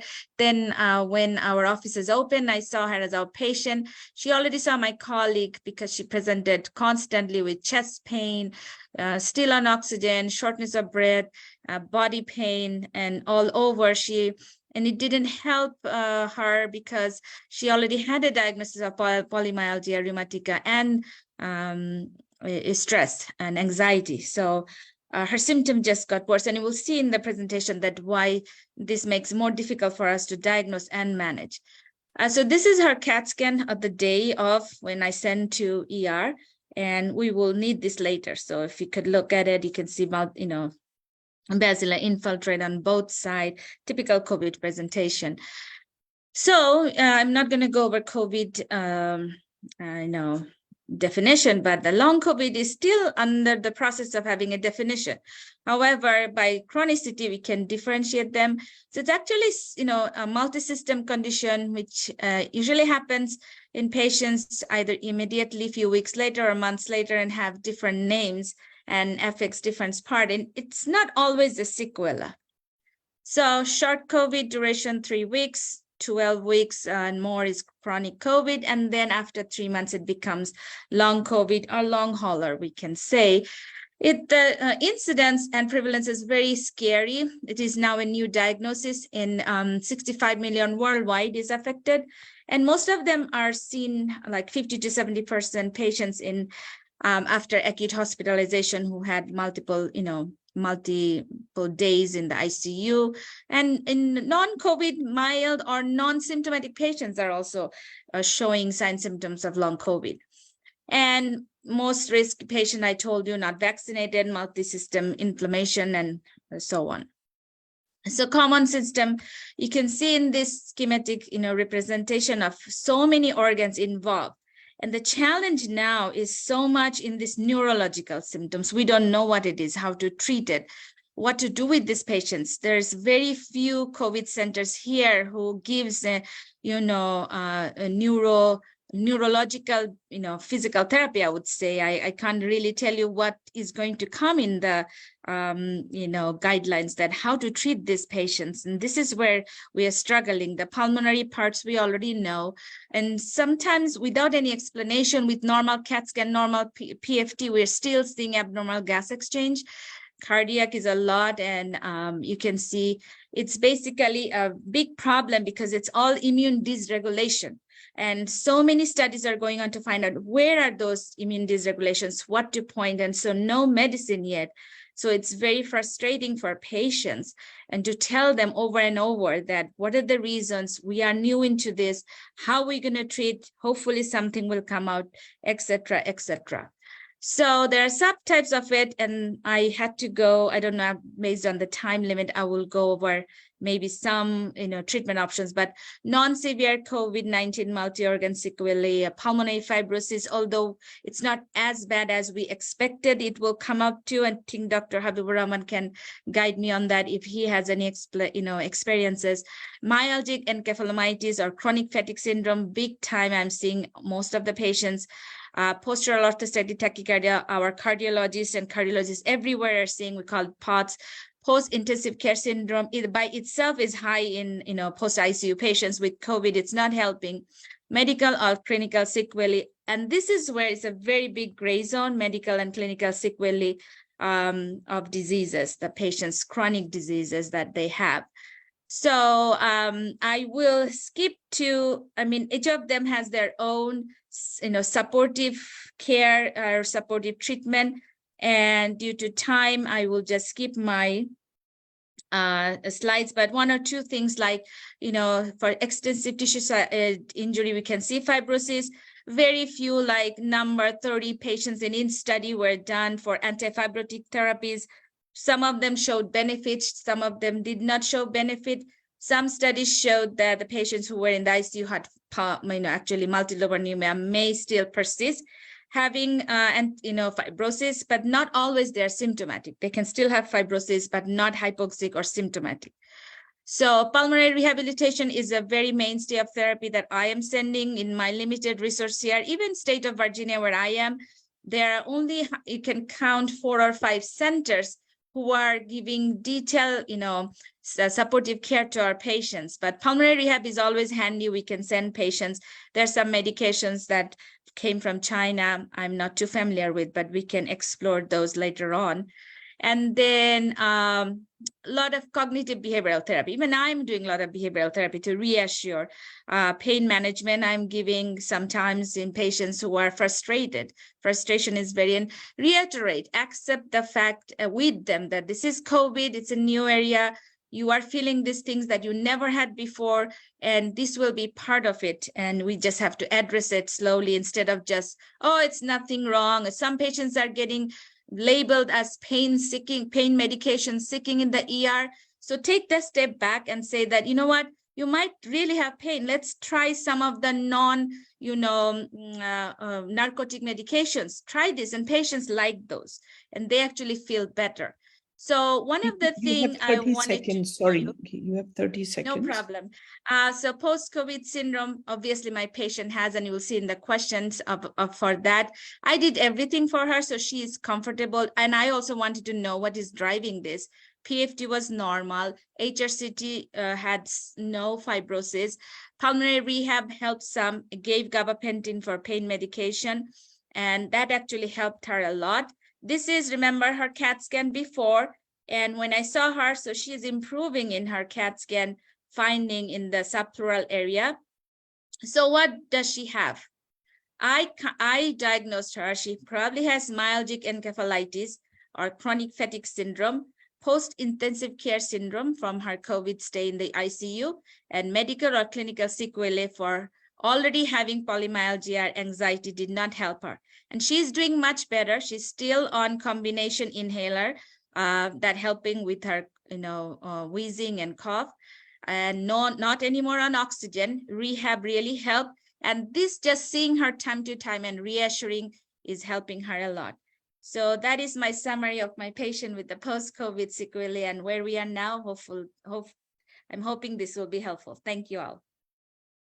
Thank you very much. Whirlwind Tour, very lively presentation. একটা জীবন্ত মানুষ নিয়ে কথা বললে সবসময় প্রেজেন্টেশনটা মনে থাকে। Toma, can we have her question one more time, please?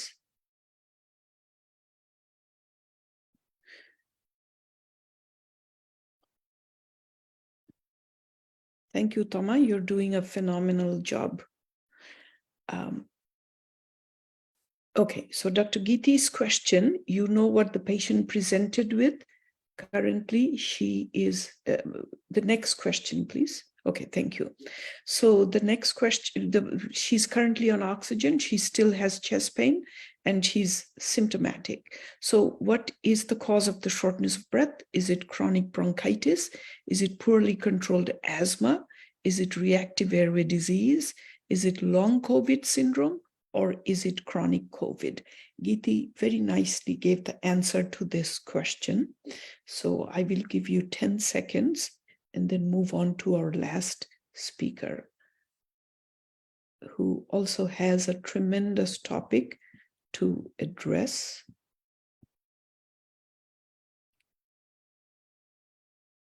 Okay, thank you, Toma. So our next speaker is Dr. Tasbirul Islam, who we are extremely proud of. He is the chairman of PHA and has got all of us together currently. He is the clinical associate professor of Chicago Medical School, and his topic is de-escalation of antibiotic in outpatient setting and culture negative pneumonia. So shall we start with your question, Tasbir, or do you want it at the end? At the end is fine. Okay, thank you. The end. Thank you, Aisha. Thank you so much for organizing this session. And so I want to thank the BLF for their collaboration with PHA. I want to thank Beximco Pharmaceuticals for our scientific partner, for being a scientific partner. I want to thank all the panelists today. Actually, a culture negative pneumonia and de-escalation is very challenging, to be honest, in terms of how to approach and how to de-escalate. As you know, that is a very complicated situation and difficult situation for antimicrobial stewardship effort as well. We all know long exposure to antibiotics or inappropriate exposure to antibiotics can lead to many problems like resistance and also side effects, especially C. diff. So if you look at it now, we have significant advance in diagnostic modalities. But despite advance in diagnostic modalities, there is, if the pneumonia without sepsis, over 60% the cultures are negative. If someone has pneumonia with sepsis, maybe up to 40% the cultures are negative. So the big portion of the patient actually have culture negative pneumonia. So if you look at the guidelines by American Thoracic Society and Infectious Disease Society of America, they said early appropriate antibiotics in adequate dose is the key, meaning that you have to start with the appropriate antibiotics in right dose. And sometimes we start with a big gun, cover MRSA, cover Pseudomonas and all this, because they don't take the chance, especially someone with sepsis or septic shock. And now the question comes, you have to de-escalate. So if someone has culture positive, it's very easy because they know in day 3 or day 2, the patient has that organism and then it tailor antibiotics towards that organism to cover. But somebody has culture negative, which is mostly actually we have culture negative pneumonia, how to de-escalate. So if you look at the study by Deshpande and his groups, they look at the 164 hospital and see the provider or the physician, how they de-escalate somebody on somebody has pneumonia. They found actually only the de-escalation rate is only 13%. As someone has culture negative bacteria. That means the providers are really afraid to do any de-escalation. Somebody pneumonia with a negative culture. So, and they also found actually those that 13% who actually underwent de-escalation, their outcome is better than those who didn't have the de-escalation. So if you look at the study by the French group that is published in CHEST in 2015, they found actually 46% patient in hospital, inpatient, actually has negative cultures. And they found actually there, and those who underwent de-escalation, actually their outcome is better, their length of stay is better, and even the mortality at 28 days is 34%. With those who are actually culture positive, but those who are culture negative, their mortality is only 11%. So that means culture negative patient has better outcomes to begin with. And number two, but still we don't do the de-escalation as we should be, as we do for the culture positive patient. So now, based on the study by Dr. The Bultas and his group, what they found is the best way to de-escalate is transition to oral antibiotics, fluorochloroquines, like moxifloxacin or levaquin or levofloxacin. That's the best way you can do the de-escalation. So, so in the outpatient setting, before I go for the outpatient setting, in the inpatient setting, there's controversy with the procalcitonin. So whether we should use procalcitonin to initiate the therapy or to de-escalate the therapy. Surely you should not use procalcitonin for initiating the antibiotics. If you think it is infection, just start. Don't look at the procalcitonin. But yes, you can use procalcitonin for de-escalation. And when you see the procalcitonin level drop by 80% or become normal, that day you can stop the antibiotics. It shows that it decreases the duration of antibiotics. Now coming to the outpatient quick, normally we don't do any culture. We don't do any tests like urinary antigen. What you look for the, the patient's age, comorbidities, prior recent antibiotic exposure, recent hospital admission, allergies, all you should look for. So someone has simple pneumonia, no comorbidities, no antibiotic exposure or recent hospital admission, probably monotherapy with macrolide, doxycycline or amoxicillin is okay. But if you think patient has the risk factors for multi-drug resistant pneumonia, then you should use fluorochloroquines, or you can use amoxicillin or augmentin with macrolides. So if you look at the guidelines now, before we used to use macrolide, it's a strong recommendation. Now it's not as strongly recommended at the moment, because if you look at the US, the resistance rate for pneumococcus to macrolide is around 30%. 1 minute, sorry. Okay, and 30%. But if you see the local rate of resistance to macrolide 25% or more, you should not use macrolide. The other thing is you can use macrolide in shorter duration, just 3 days, 500 milligrams of Zithromax for 3 days rather than 5 days, because it has longer half-life and also higher penetration to the lungs. So basically we use Zithromax for 5 days, 3 days instead of 5 days mostly. But in rule of thumb, for outpatient, we use between 5 to 7 days, not more than 7 days, but preferably 5 days. The lastly is choosing the scoring system, CURB-65 or CRB-65. CRB-65 is good in a way that you don't need to do the lab test, urea, blood urea. So it's comparable, CRB-65 versus CURB-65. But remember, that is good for the outpatient versus inpatient. It's less sensitive, but more specific. But the PSI, pneumonia severity index, is more sensitive, that's surely, and is better for the ICU admission. But remember, the PSI has 20 variables as opposed to 5 in CURB-65 or 4 in CRB-65. Thank you so much for having me, Aisha. Thank you. Thank you so much. Very essential topic. Dr. Tasbirul Islam went through the fact that how we follow procalcitonin. Procalcitonin is only to de-escalate. and then he went over the shorter duration of therapy as outpatient. 5 days যথেষ্ট, 5 দিন যথেষ্ট, হয়তোবা কখনো কখনো 7 days, but most of the time 5 দিন যথেষ্ট. So regarding the culture negative pneumonia, which of the following is true? De-escalation to either moxifloxacin or levofloxacin is not a safe option. Patients with culture negative pneumonia had a higher readmission rate. PCT guided algorithms have been effective and safe to de-escalate antibiotics in sepsis and septic shock. He went through the answer actually very nicely. So I will give you 15 seconds.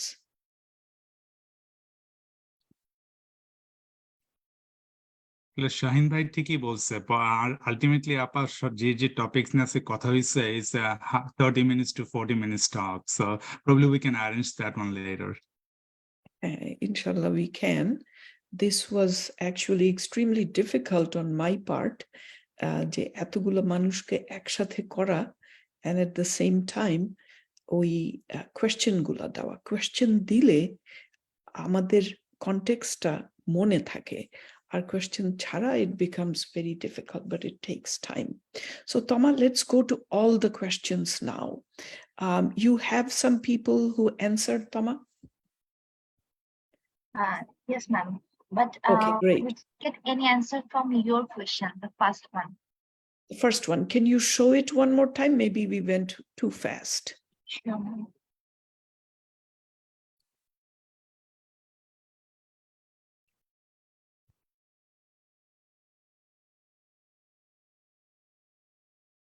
Thank you.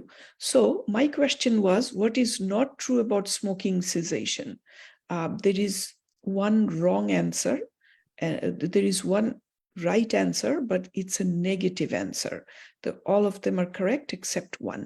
So the approved pharmacotherapy includes nicotine replacement, varenicline, and bupropion. Is that true? Does two types of nicotine replacement, is it more effective than a single type? Important. What is the, and number 3 is the combination of nicotine replacement and behavioral therapy increases success rate. Number 4, if properly addressed, most smokers quit in a single session. I think I emphasized that in my talk. And the 5th answer is the benefits of smoking cessation can occur within hours. Eta ami address korini. However, in the answer, আমি এটা address করে দিব. So we will give you 15 seconds and then I will give the answer.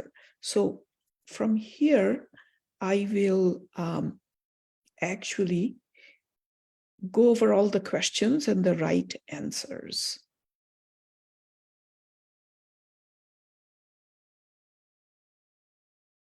Thank you, participants, for being so patient. We have jumped from topic to topic and tried to do a full presentation. So the answer to my question, number 1 is the approved therapy nicotine replacement, varenicline and bupropion?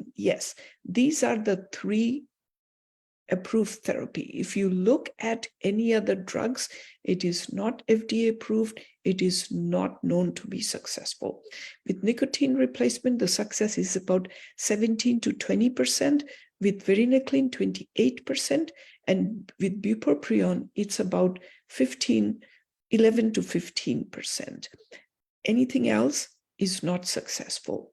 Number 2, the 2 types of nicotine replacement outcome is better than a single type. যদি আমরা nicotine প্যাচ use করি, সেই সাথে আমরা অনেক সময় বলি nicotine গাম use করতে পারো. Combining the 2 is successful. In extreme cases, we have used both varenicline and nicotine replacement therapy. So that has been used as well. A combination of nicotine replacement and behavioral therapy increases success rate. Of course, it is essential to give your patient behavioral therapy. ধৈর্য ধরে তার প্রবলেমটা বুঝে তাকে নিজেই বলতে হবে যে আপনাকে এই অপশন দিলাম, আপনি একটু চুজ করুন এবং আপনি এর সমাধানটা বের করুন। Maybe in 4 visits, like I said, more than 1 visit লাগে. If properly addressed, most smokers quit in a single session. So this is the wrong answer. So this would be the right answer to this question. This statement is not true. All the other statements are true. And the benefit of smoking cessation actually occurs within hours. দেখা যায় যে heart rate and blood supply improve করে within hours. Thank you. We will move on to the second question. Toma. So the answer to this question is number 4. Toma, the second question.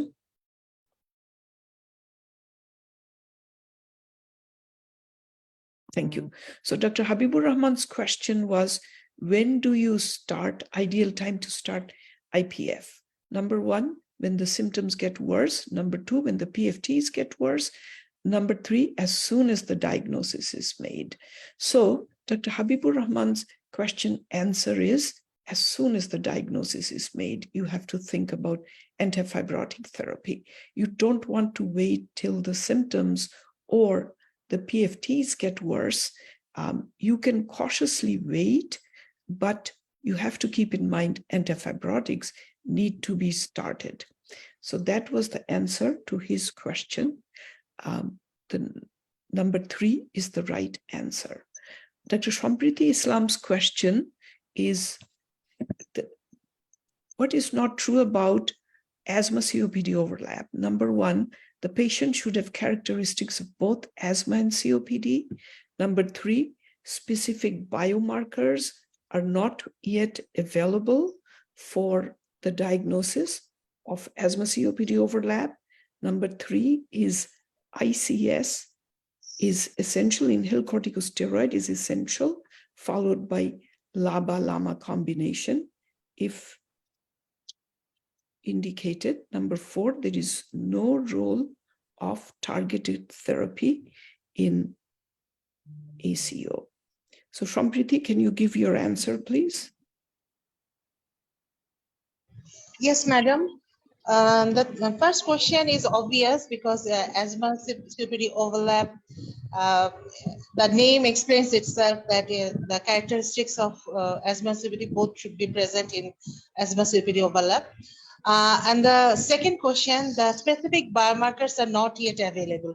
I discussed that there are some biomarkers which are essentially helpful to diagnosis the asthma portion, like PENO, eosinophil count, and specific immunoglobulin E antigen, serum immunoglobulin E level. These are helpful, but these are not specific for ACO.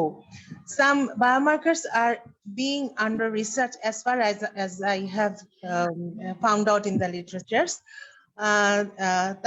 এর মধ্যে madam 2টা বায়োমার্কারের কথা specific করে বলা আছে, একটা হচ্ছে serum পেরিঅস্টিন আর একটা হচ্ছে YLK40. One is for COPD and one is for asthma. So if both are present in case of in any patient, then it goes more in favor of echo. So this might be a helpful biomarker for the diagnosis of echo, but yet it is not available commercially and it is under research. And there are other many biomarkers under research because it is a matter of interest, the echo, for the physicians as well as the scientists. And the third one is ICS are essential to treat echo, and LABA-LAMA combination is needed. Here the explanation is if asthma component is present and if we don't treat the asthma component with ICS, that then there might be some increased chance of acute exacerbation and even death. So ICS should be added to treat the asthma component. And in addition to that, other treatment like addition of LABA, and if needed, addition of LABA and LAMA, which is more preferred in COPD spectrum of disease, should be added, but it should be started with steroid, ICS, inhaled corticosteroid.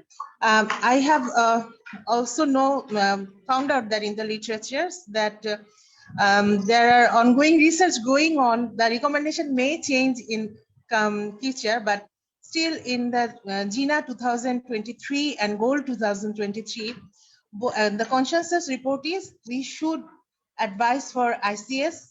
It is essential, and if needed, in combination with other LABA/LAMA and other available bronchodilators.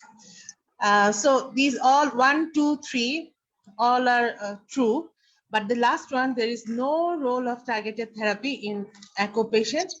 This is not true, because if the asthma component is present, for example, if the immunoglobulin E level is very high, but very not in the range, then we can go for omalizumab. And if there's interleukin-5, then we can go for mepolizumab. And other available biologics are also under investigation. So no role is not true. Role is true. So this is not true. The answer is 4, which is not true for echo patient. Thank you so much, Shampriti.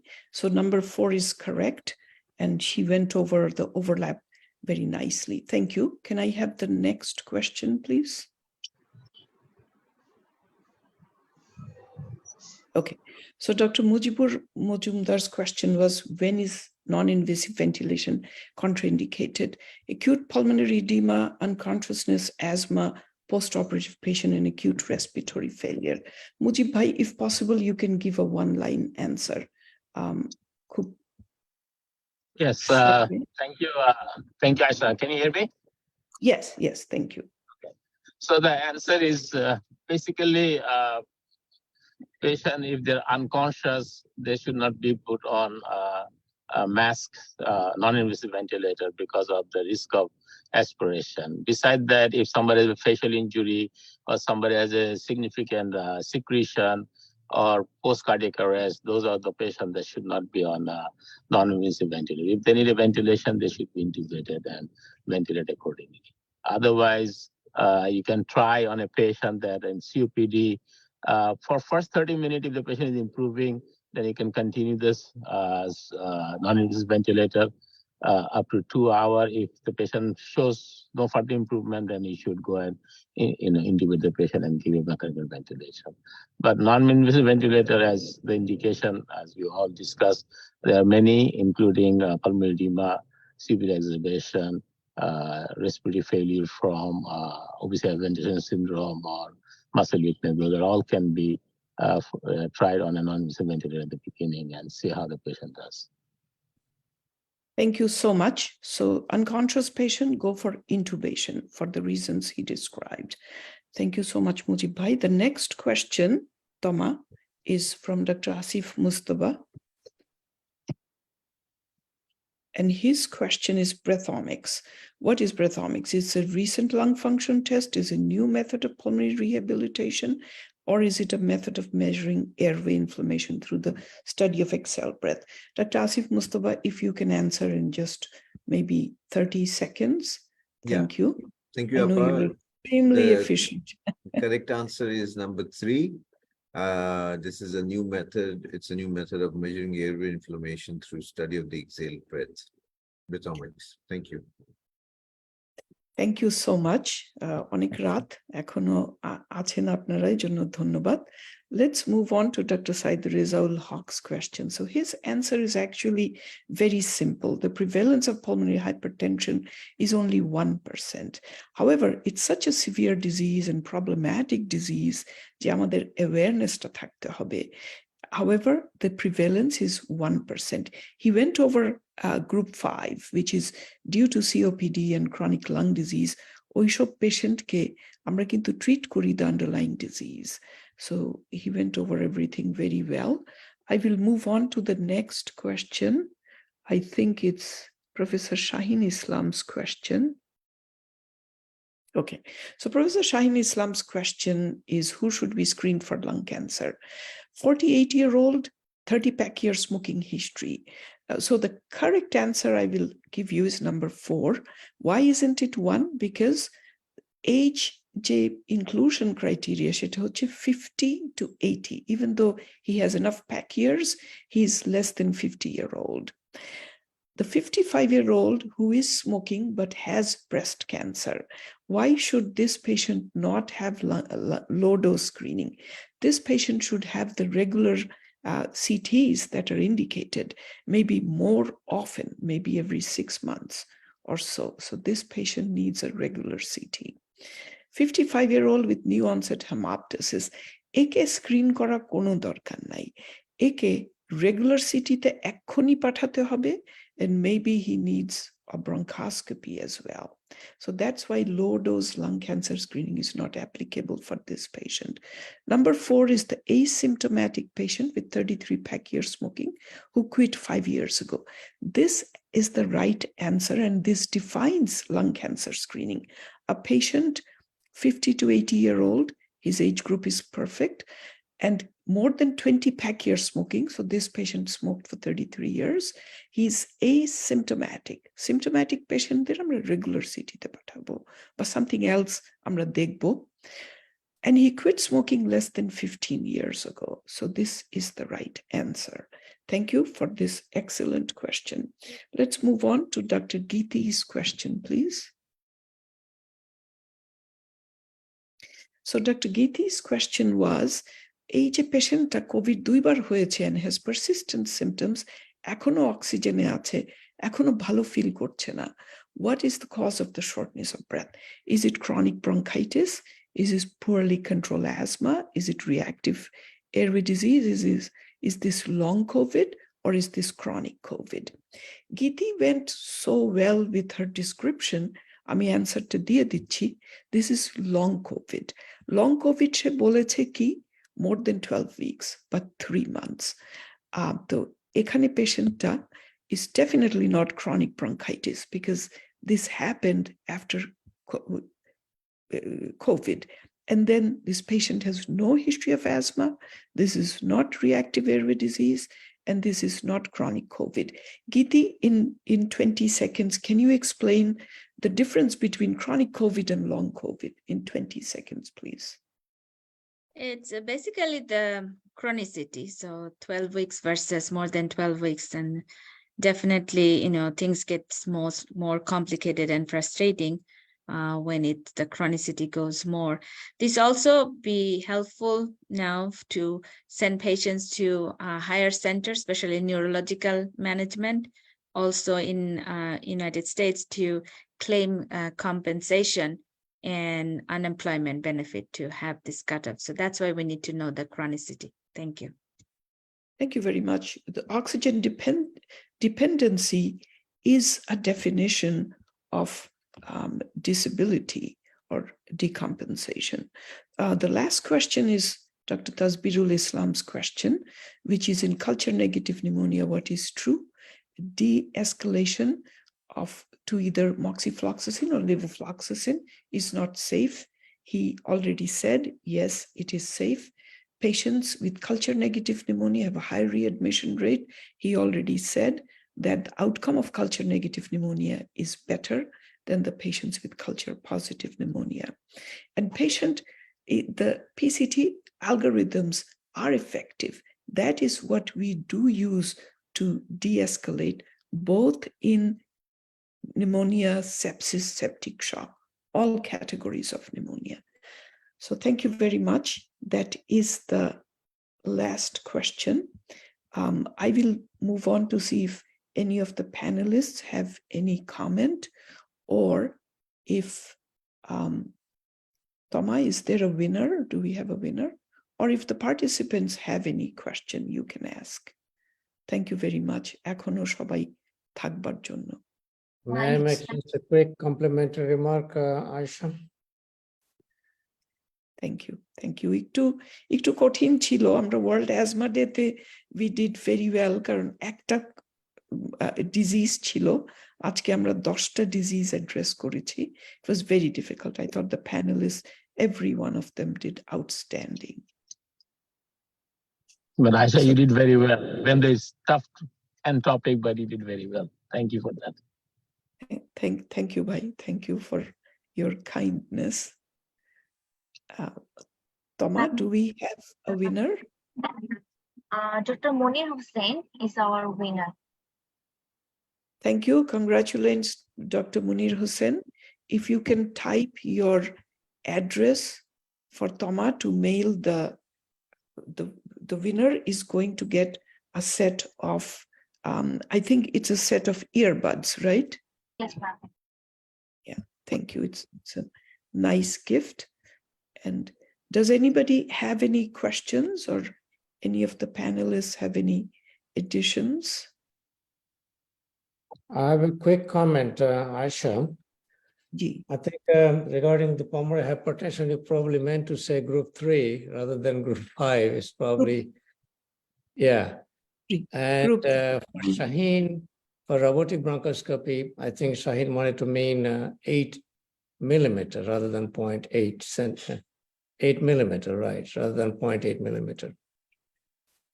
0.8 centimeter, yes, or 8 0.8 millimeter. centimeter, yes, yes, yes. Thank you so much for your observation. That's why we need something like somebody like Dr. Habibur Rahman in the panel. So, Dr. Munir Hussain, if you type your address, I think we had a tremendous session today. We really look forward to future gatherings, and we have taken note about the topics today, and we will elaborate on this in the future. So thank you very much, everyone, and we will meet again. Thank you. Assalamu alaikum. Yeah, everyone. Thank you. Amazing Assalamu job, alaikum. Tama. Amazing job. Yeah, very well done. Thank you for the support. Thank you, ma'am. Thank you, sir. Thank you.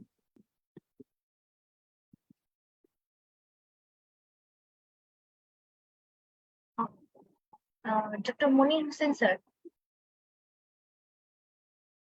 Yes, I'm hearing. Sir, can you please share your contact number in the chat box?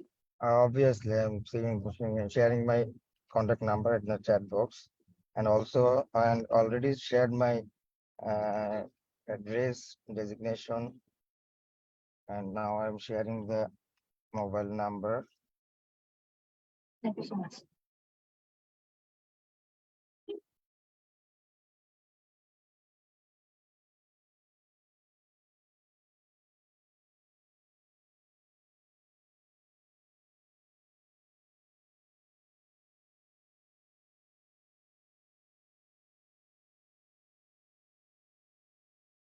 Okay, I've shared my mobile number in the chat box.